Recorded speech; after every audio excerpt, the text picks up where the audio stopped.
Having been around for approximately 64,000 years, archery has not only served as a hunting and military tool, but has become one of America's #1 pastimes.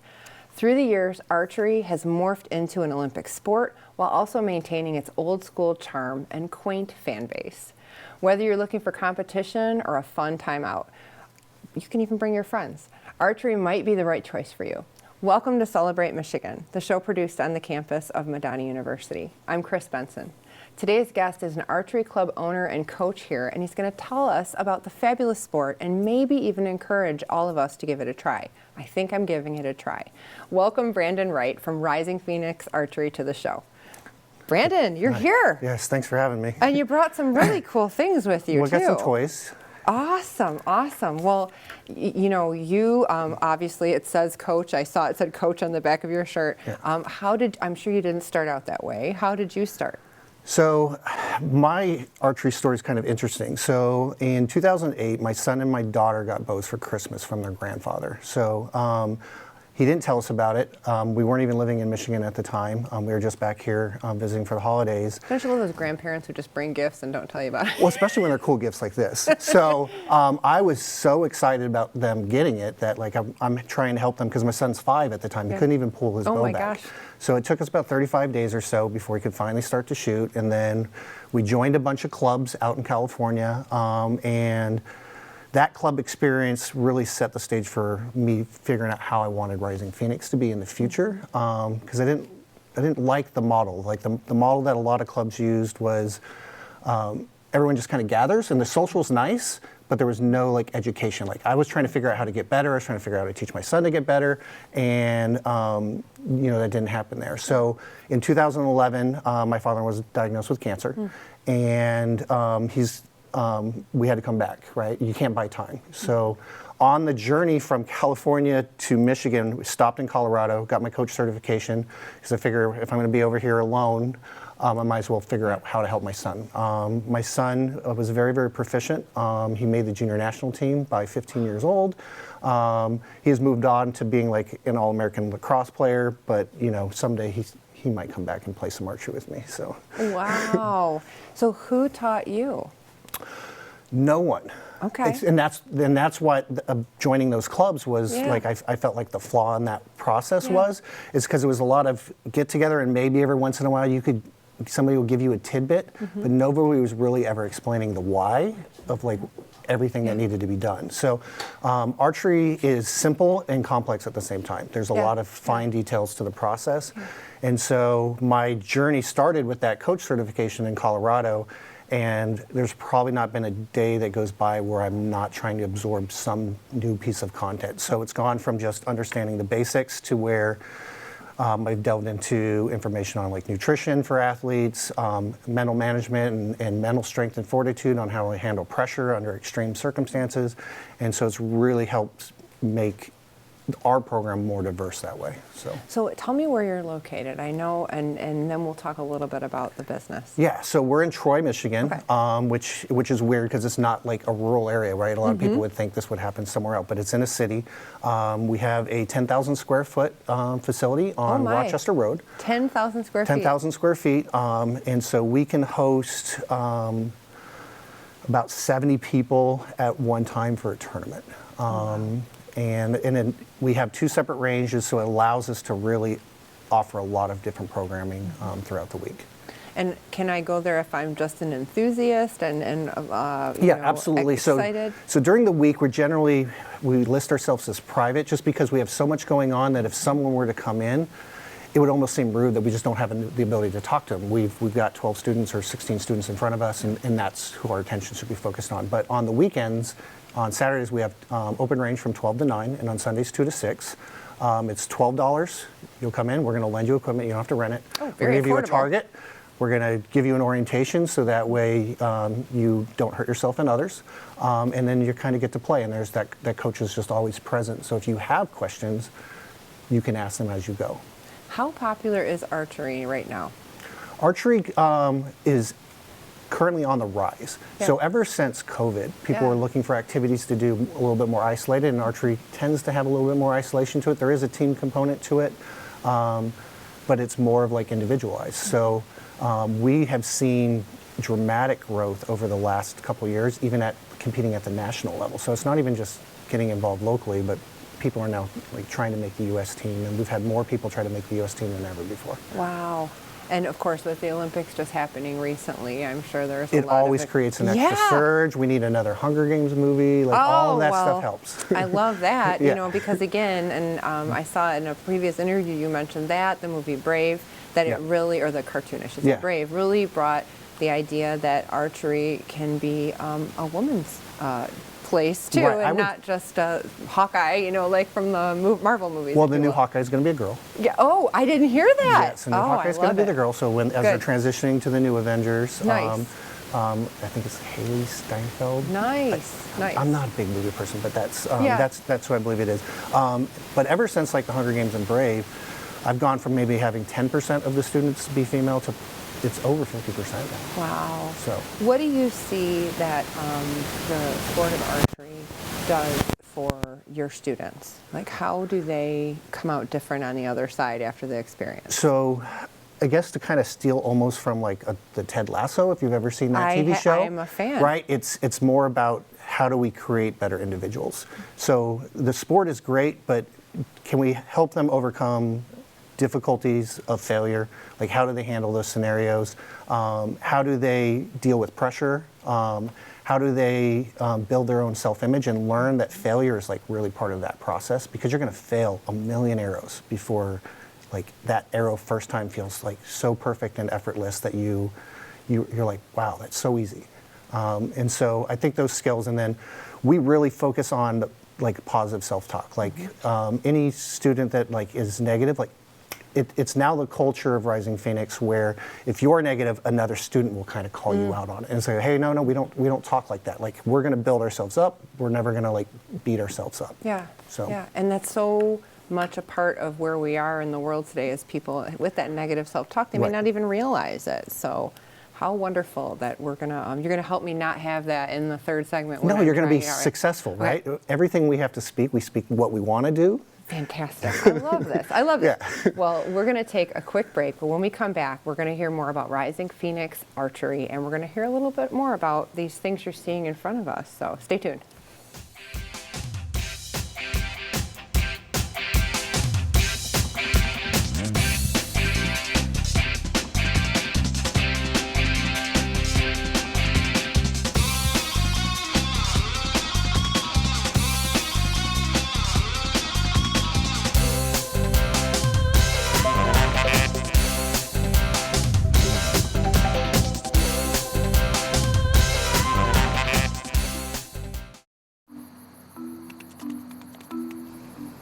Laura says we should start worrying about drinking at these things.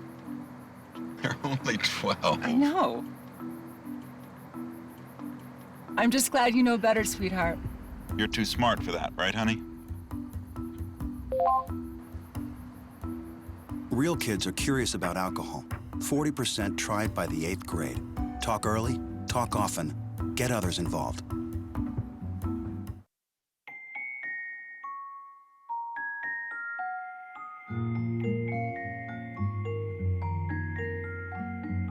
In the event of a car crash, 3 out of 4 kids are not as secure as they should be because their car seats are not used correctly. But the latch system makes it easier to get it right and to hold your kids tight. Anchor, tether, latch. Learn more at safercar.gov.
Welcome back to Celebrate Michigan. I'm Chris Benson, and I'm so excited here today to be with Brandon Wright. He's from Rising Phoenix Archery, and we were talking about just the skills that archery gives you and that confidence that it gives you.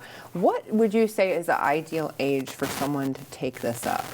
So we generally recommend age 8, Okay. but that's just a baseline. Yeah. At 8, we find that 95% of students are highly successful at that Okay. point because they have the physical dexterity, they understand the safety ramifications.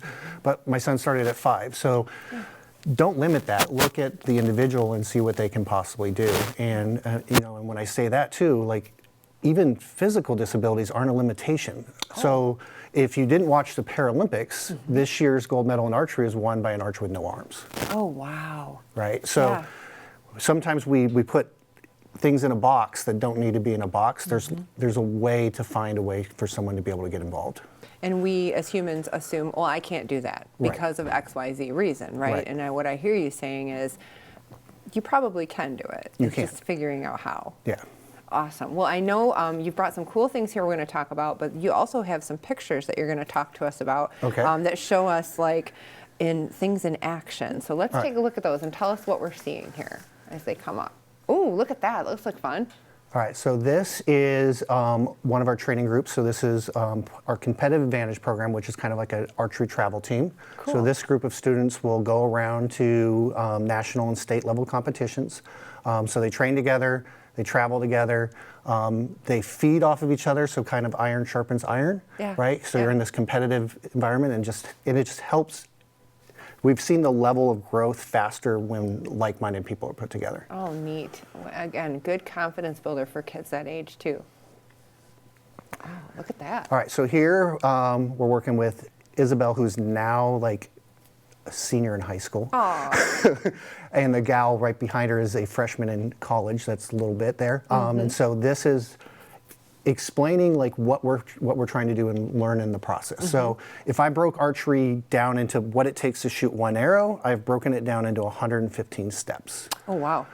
But a lot of those have to become, they're autonomous. We don't think through that. That would take forever. So we wow. want to make sure that they build it in, Yes. and then it moves from, cognitive learning to where it's just automatic. Wow. All right, so what we've got here is this is our adaptive archery program. So I was talking about Matt, who won the Paralympics. These are other individuals from here in the Detroit and Flint area that come in, and we show them that there isn't a barrier for them to get involved in the sport. Awesome. Awesome. And what kind of bow is that? What is that called? So that is a compound bow Okay. that individual is using there. And then there's also typically what's called a recurve. That would be your Okay. two main disciplines, and then Okay. there's some subdivisions Of each within of those? that. Yeah. Okay. Oh, this is part of the 10,000 feet. It's part of the 10,000, so that's that's range 2, and range 2 has monitors and cameras. So people like myself, if I can't see the little circle down there, I can see on the screen where the point of impact was. When I was younger, it wasn't a problem, but now I can relate. Yeah, now it's a little bit more of a challenge. So that helps me when I'm working with an individual to be able to see placement. Oh, wow. So that's also just the same shot of looking into range 2. Oh, the neat gear there too. It looks Yes. very appealing. Like I want to check it out. You should. Oh, wow. All right, so this is from Korea this year. So I coach on the U.S. team. I'm on a part of the international team staff. Oh, wow. And so I got to go to Korea with the team this year as the team leader for this event. And this is the men's mix, or the men's compound team. They're in a medal match. We were going for bronze in this match. We did win the bronze. Oh, congratulations. And we are playing against Turkey in this particular one. That facility is probably the most amazing archery facility I've ever seen in my life. Wow. They have like 100-foot jumbotron Holy cow. to list the scores and broadcasts. And so this is our this year's current team. So you've got Chris there on the left. You've got Sawyer on the right. And it's killing me that I cannot think of the gentleman's name in the That's middle. okay. But I know We're only seeing the back of them. Yeah. So.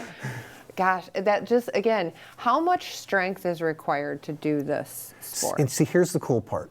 It doesn't really take a ton of strength. Well, that's good, 'cause then I can do it. there might be an initial burst for Yeah. strength, but on bows like a compound bow, if they took 40 pounds to pull back, they drop down to like 6 after it's pulled back. And so that's why there's not much of a big difference between the ability and accomplishments that the women have experienced in the sport and the men. Like currently the compound world record is the same for men and women. Interesting. Yes. I like a level playing field. Yes. This is good.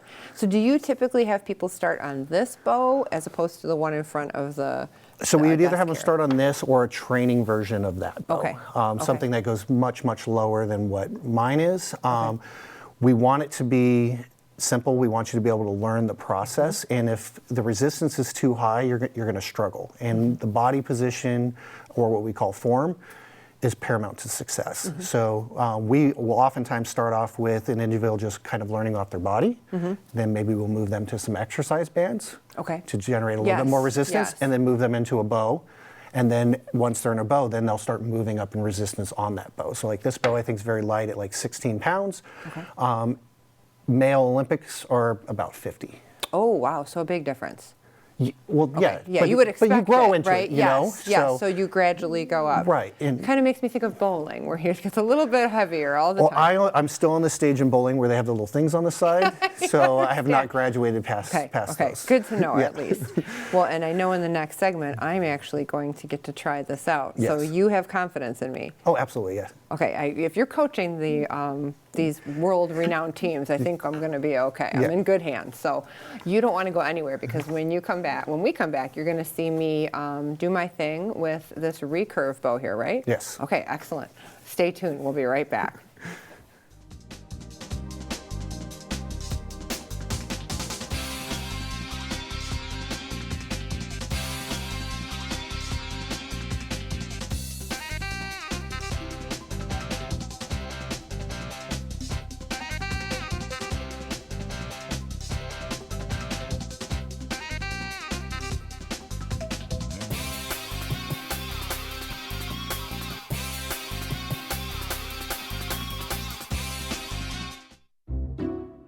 I'll never forget the day our landlord called and said, "Read your lease. No pets allowed." My owner tells him my dog ate the lease, but that didn't work. And now I'm stuck in a shelter. But this pit bull is ready for a new crib. I'm loving, loyal, and play well with others. So don't be intimidated by all my muscles, because the biggest one I have is my heart.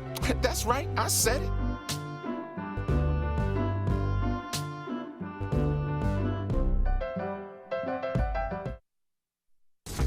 Oh, emojis! I thought the conversation just got dumber. Ugh, internet trolls, just ignore them. I like you just the way you are. I believe in you! She's a hugger. Give her a squeeze. Help up the hand. Ah, there you go. Thanks, mate. You're killing it, Jane!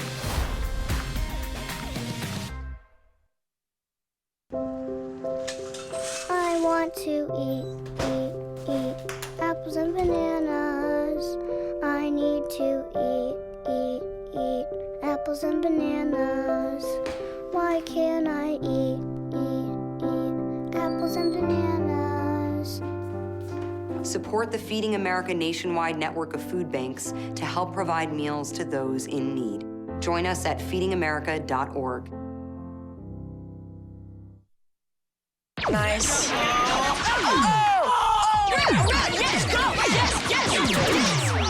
No.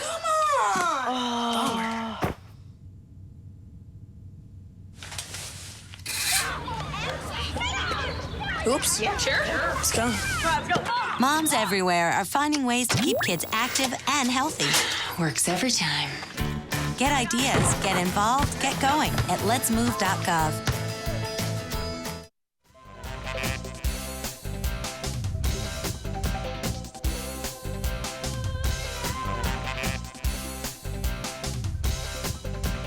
Back to Celebrate Michigan. I'm Chris Benson, and again, I'm here with Brandon Wright today, and we are going to learn a little bit about this. He's from Rising Phoenix Archery, and I've never done this before, but he's going to tell me what to do. So, Brandon, I'm holding a recurve bow. You are holding a recurve bow. Okay. So this is the same style of bow that's used in the Olympics. Okay. So we're going to be shooting at 6 yards, 5 Got it. yards. Okay. For the Olympics, you're going to shoot at 70 meters, which is about 77 yards. Oh gosh, no, this is fine. Yeah, you get a little bit bigger target at that distance, though. Good. Okay. All right, good. All right, so what we're going to do is we're going to start off with the arrow. Okay. So the back of the arrow is going to connect to the string right below the brass ring. The white index vein is going to face you, the archer, and it's going to be loaded on the left side of the bow as a right-handed archer. All right, so I'm going to go ahead and give you that, so that way you can go ahead and load that. And I put that. There's a little guide on this side. Yes. And then this comes in here, and I think it snaps. Yep, it's just going to snap into place and make a noise.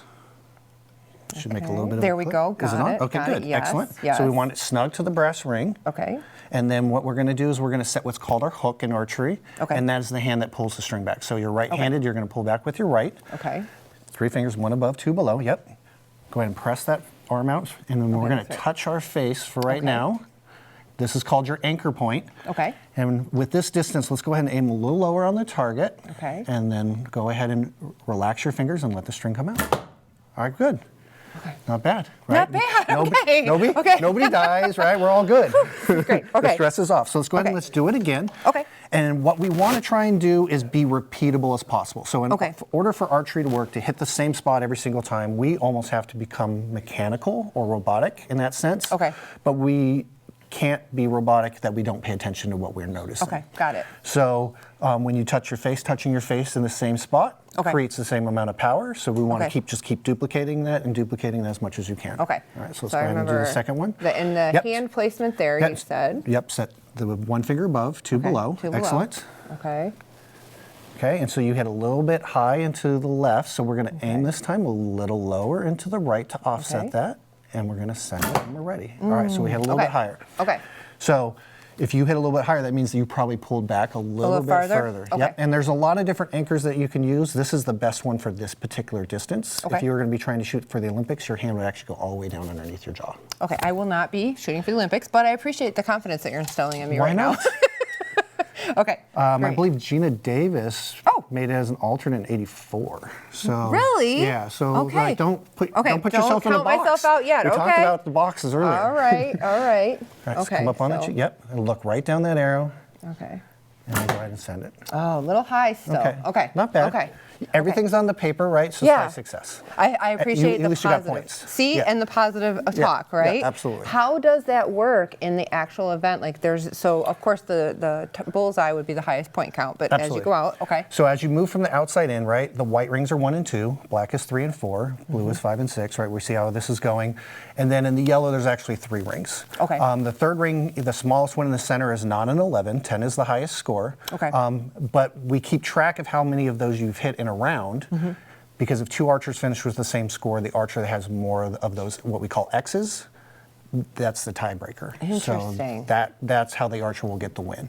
And so if we get to a point like some of the shows that we saw, the pictures we saw for Korea, if those archers tie, they're going to do a 1-arrow shoot off. Whoever hits closest to the center, that team or that archer will be declared the winner. And how long would it take me to become proficient at this? Right. So, like everything, right? It's the time that you put in. So what statistics have shown is if you invest 100 hours a year in something, you'll probably be within the 95th percentile of that activity. Wow, okay. So if you just invested 18 minutes a day of just simple practice, even visualization, you don't have to shoot a bow. Seeing it in your head is just as powerful as actually physically doing the act. Rehearsing it. Our brain doesn't know the difference between the two. So if you can put in just a little bit of time, you can get pretty good at this sport pretty quickly. Okay, well, let's try one more, and then I actually want you to show them the really cool, not that this isn't really cool, because this is really cool, but you've got an even cooler one too. I have a little bit more twice. Okay. Yeah. I'll try one more. I'm gonna really, so I'm holding it here. Yes. I'm aiming it down the arrow. And so you saw where you were aiming it before, so we're gonna gap that. So go ahead and offset that by aiming lower than the yellow than what you were doing before. Oh, that was Very closer. close. Yep. Closer. Awesome. Well, I'm gonna step aside because I think you brought something pretty cool too, right? Yeah, this is my own personal bow. I'll switch places with you here. Awesome. And so I will be competing nationally again this year because I luckily now get to move into a new age class, and I don't have to compete against the little kids anymore of 20 years old that I call those all little kids. Congratulations on your transition Yeah. to the It's called the Masters Division, right? It's very cool. That's yes, a very good cool. way to say it. Yeah, good way to say it. And so I will be going back to try to make the national team again. I made it in 2021 because I want to shoot at the Youth and Masters Pan Am Games in 2026. Oh, wow. Awesome. So this is a little bit different. Show us what you can do with this. All right. A couple more features on it than the one I have. Yeah, I've got some cooler bells and whistles that you work your way up to. All right, so.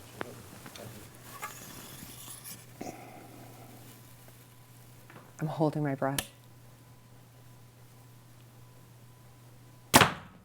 Ooh, awesome. So I wasn't even looking at the little lower targets down there. You did hit that one. Yeah. Brandon, as we're getting ready to close the show, tell us where we can find you. So you can find us on the web, right? Yeah. So either risingphoenix.com or michiganarchery.net. We are on Facebook and we post things there. We do have an Instagram that the teenagers take care of. Yeah, I understand. A little bit better at it than me. And yeah, that's kind of like all our social media outlets, and we're very easy to find with Google. So awesome. Brandon, thank you so much for coming on Celebrate Michigan. Yeah, absolutely. And I know you're going to show us how it's done. I'll step over so you can keep doing that. We're so glad that you joined us this week to celebrate everything we love about being in Michigan. See you soon. Go ahead.